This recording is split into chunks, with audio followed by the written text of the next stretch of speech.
Hai semuanya, gimana kabar kalian? Semoga selalu dalam keadaan baik. Jadi welcome back di Ande Grayston Channel dan ini adalah segmen analisa pagi, segmen di mana kita akan mengulas kembali untuk update news dan juga pergerakan dari market, khususnya market dari Bitcoin. Ada berita penting bagi teman-teman yang trade ya di crypto market.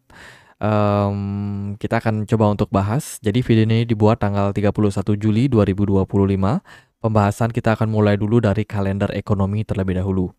Teman-teman, baru saja dini hari tadi kita dapat beberapa data terkait dengan Fed rate decision, di mana The Fed kembali mempertahankan suku bunga di 4,5%. Ya, publik udah tahu semua. Dan ada FOMC statement yang overall ya mirip-mirip aja seperti apa yang dikatakan di interest rate sebelumnya ya, dimana kalau kita lihat The Fed masih akan tetap pada target mereka, yaitu menurunkan inflasi sampai kisaran 2%.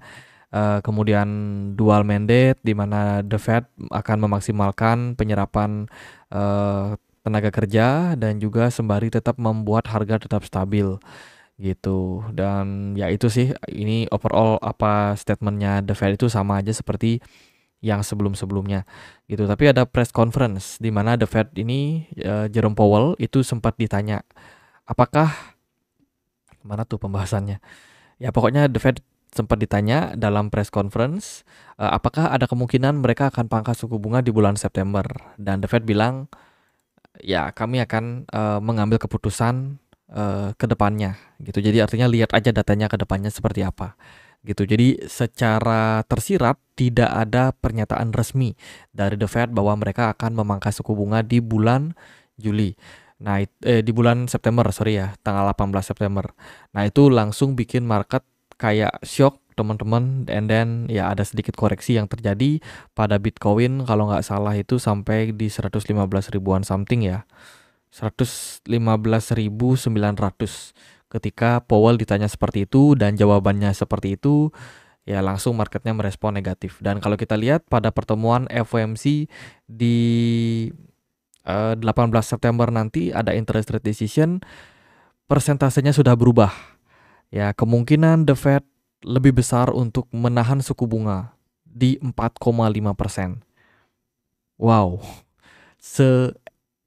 sepengaruh itu The Fed ngomong, si Powell ngomong, teman-teman. Dan langsung secara persentase 54 dibandingkan dengan 45,4.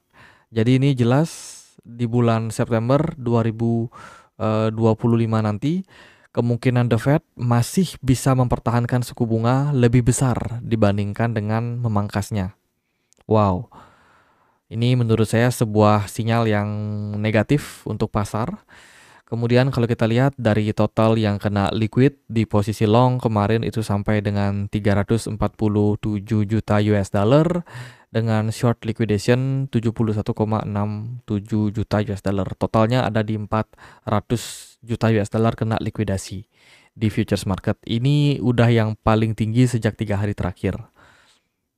Seperti itu. Kemudian untuk hari ini kita akan dapat berita apa saja?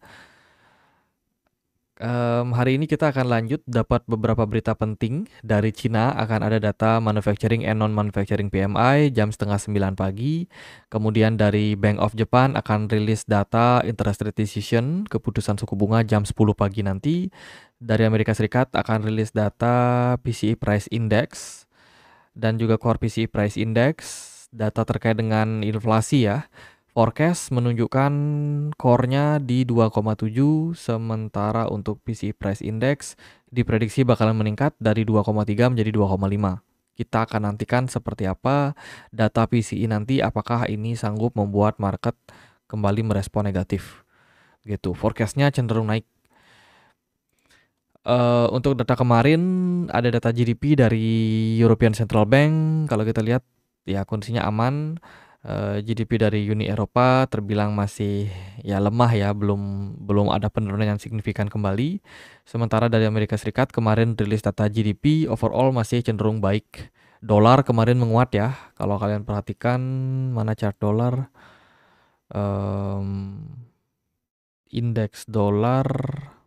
Nah ini DXY kemarin rally karena pertama GDP Amerika Serikat positif, lalu ada statement Jerome Powell yang juga cenderung bagus. Ini indeks dolar dia create cup and handle, dan probability bisa naik ke 101. Jadi indeks dolar nampaknya masih bakalan rally jangka pendek gitu. Kemudian ada berita apa aja untuk market?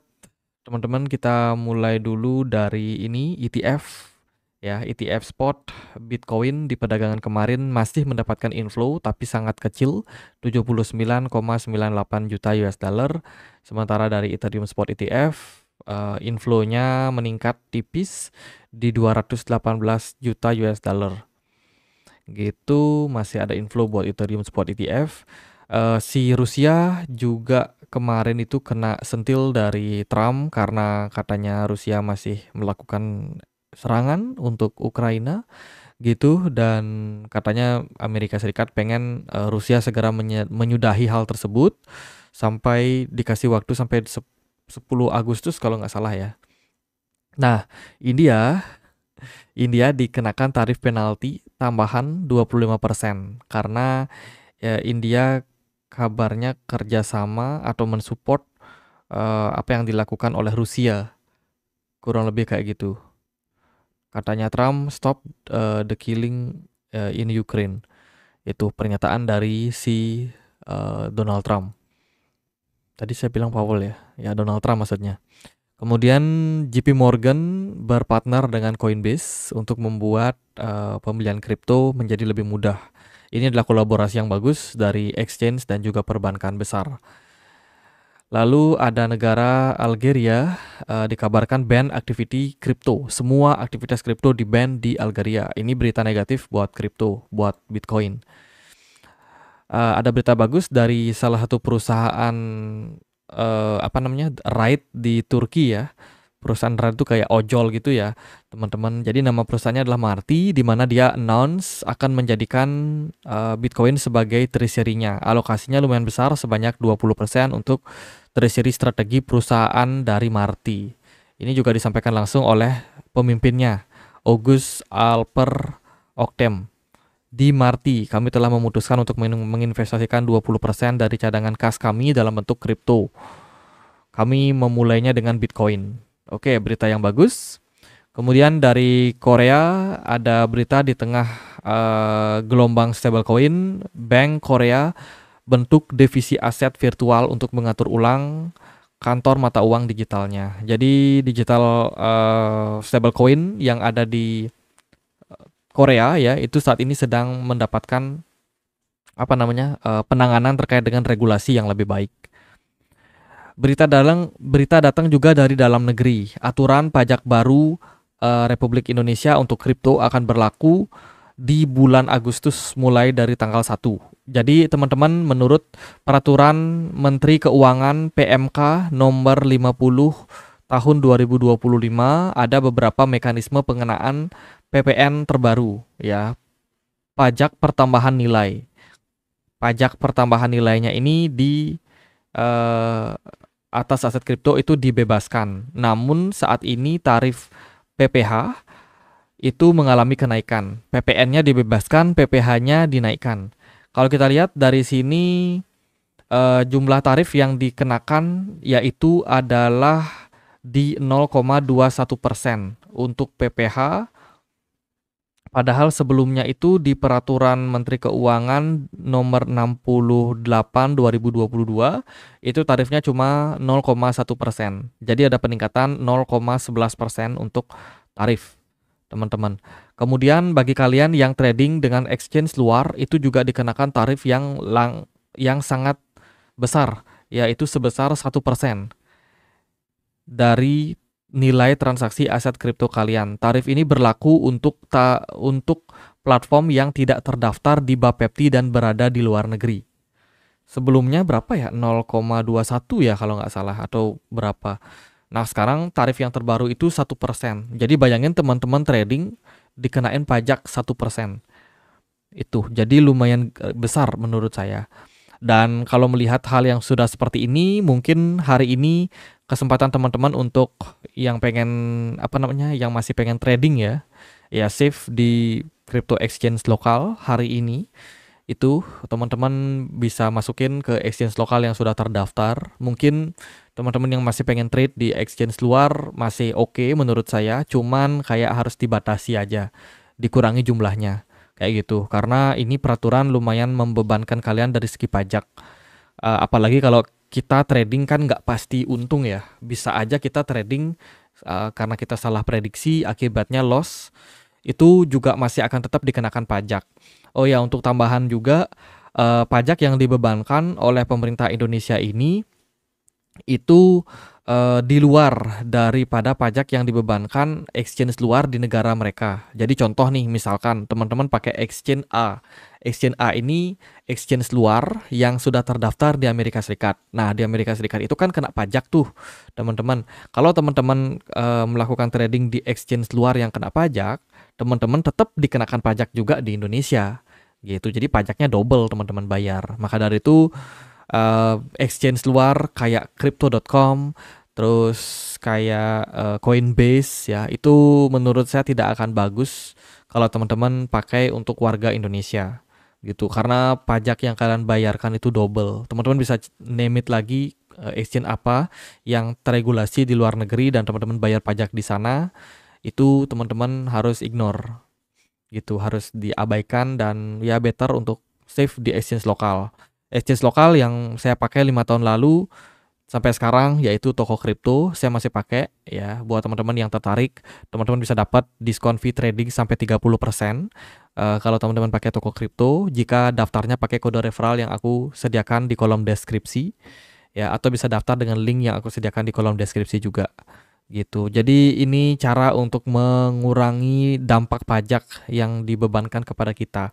Karena menurut saya pajak exchange untuk exchange luar negeri ini relatif sangat tinggi sekarang ini gitu. Jadi yang pengen daftar toko kripto bisa daftar, linknya di kolom deskripsi.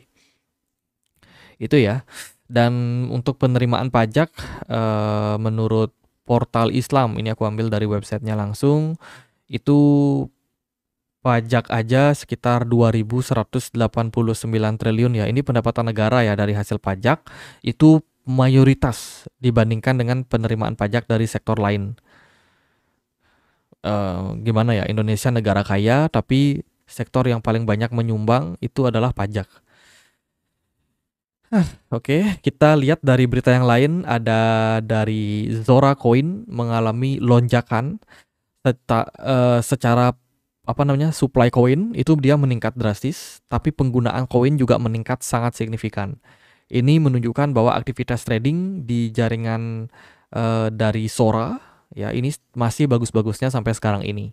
Aktivitas DEX berada di level tertingginya yaitu di 461.000 gitu, dengan market cap yang juga cenderung mengalami lonjakan signifikan. Wow, ini bagus sih, boleh di note token Zora, siapa tahu bisa membantu teman-teman untuk dapetin cuan juga di sana. Kemudian Polygon kabarnya ada macet ya selama 1 jam gitu dalam beberapa minggu setelah hard fork dilakukan. Polygon sering macet-macetan sekarang. Ini sentimen negatif sih. Mereka baru aja upgrade hard fork ya. Cuman setelah itu ada banyak kendala yang terjadi pada jaringan Polygon. Oke, itu beberapa berita teman-teman. Untuk market bagaimana? Kalau dari saya sendiri, penting banget kita note ya bahwa pernyataan dari Powell itu sangat berdampak kepada pasar. Powell belum memutuskan terkait dengan September dan mereka belum memberikan isyarat bahwa September bakalan cut rate, dan langsung persentase keyakinan dari konsensus terkait dengan Fed mangkas suku bunga di 18 September itu cenderung naik di level 4,5%-nya. Artinya the Fed itu yakin kemungkinan September ini suku bunga belum tentu diturunkan gitu. Jadi gimana ya bilangnya ya? Yaitu masih ada kemungkinan besar the Fed mempertahankan suku bunga di bulan Desember, menurut statement dari Powell. Nah, sekarang Bitcoin sedikit rebound setelah dia turun tadi dari 115.900. Secara daily time frame, Bitcoin terancam closing negatif hari ini, tapi ini masih terbilang sideways. teman-teman. In the bigger picture ini masih sideways, masih konsolidasi. Even kalau nanti ada koreksi, menurut saya masih cukup make sense, masih cukup wajar untuk Bitcoin mengambil liquidity yang ada di bawah terlebih dahulu. Target masih sama seperti video-video kemarin, yaitu ada di beberapa level. Pertama ada Fibo 76,4 yaitu di 17.300. Yang kedua Fibo 61,8 di 113.700 tutup fair value gap dari CME. Lalu ada Fibo 50% yaitu di 110.000 US dollar. Itu untuk targetnya Bitcoin koreksi secara jangka pendek. Kita ongoing untuk create wave 2. By the way, ini kita lagi dalam tahap corrective wave ya. Jadi simpelnya itu kayak A, B, C kayak gini. Simpelnya sih seperti itu. Tapi pada kenyataannya Bitcoinnya flat sideways kayak gini, teman-teman. Jadi masih harus bersabar bagi kita semua. Kemudian Bitcoin dominance, hati-hati. Ini pelan-pelan tapi pasti bisa menekan altcoin ya. Hari ini Bitcoin dominance naik 1,2%. Lalu emas kemarin nyungsep ya. Ini emas symmetrical triangle-nya sudah di breakdown. Jadi siap-siap harga emas turun. Ibu-ibu yang mau koleksi emas, ya kesempatan kalian. Terus juga dari US dollar index ya. Ini juga berpeluang naik teman-teman, hati-hati. Terus yang teman-teman perlu perhatikan adalah si USDT dominance. Pelan-pelan tapi pasti naik seiring dengan meningkatnya harga dolar. Ini artinya orang lebih banyak save di USDT. Hati-hati. Kemudian dari total market cap turun ya 1,12%. Yang paling signifikan itu total tree turun sekitar 1,85%. Artinya banyak investor yang buang barang di altcoin. Gitu. Jadi ini udah turun di bawah 1 triliun US dollar. Itu sih overall dari kondisi dari teknikalnya market. Saat ini Ethereum tengah dalam tahap koreksi, Solana bahkan udah turun ya dan masuk ke dalam ascending triangle-nya. XRP masih mempertahankan $3 level yang sangat penting. Kemudian Litecoin juga masih dalam under pressure. BNB mendapatkan tekanan juga, berpeluang turun sampai 750-an ke area support. Lalu ada Ondo Finance juga turun agak dalam sepertinya. Yaitu ini retail udah mulai pada buang barang. Jadi selamatlah buat teman-teman yang memang sudah sempat jual sebelumnya ya. Kita udah kasih tahu dari 2 hari terakhir, 3 hari bahkan kita udah kasih tahu. Udah waktunya buat profit taking sebagian. Dan ya sekarang marketnya turun teman-teman. Apakah market ini bakalan lanjut turun lagi ke depannya? Ya tentu saja di tengah ketidakpastian market. Apalagi nanti ada rilis data PCE inflation.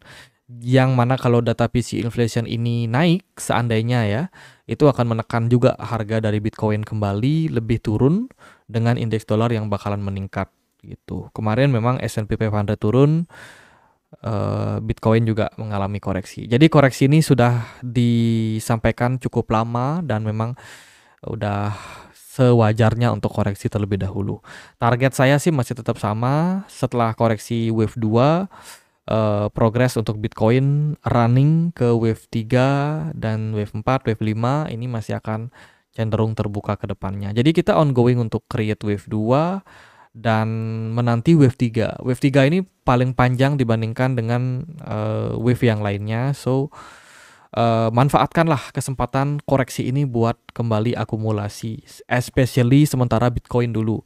Kita belum tahu nanti altcoin ini bakalan diturunkan sampai level berapa, tapi especially Bitcoin, kesempatan teman-teman buat akumulasi. Itu aja sih dari saya sendiri. Semoga hari kalian menyenangkan, teman-teman, meskipun ada banyak berita negatif justru datang dari dalam negeri juga ya, ditambah-tambahin. Ya gitu, semoga bisa bermanfaat. Jangan lupa update berita informasi kalian besok ya. Segmen Analisa Pagi masih akan terus hadir dan konsisten. Kita udah bikin segmen ini selama 2 tahun lebih ya teman-teman sampai sekarang. Join juga di komunitas Telegram kita, tempat aku sharing berita-berita terbaru. Bagi teman-teman yang pengen untuk join, linknya di kolom deskripsi video ini. Sekian aja, akhir kata saya Andre, makasih. Oh ini wajib dipin nih.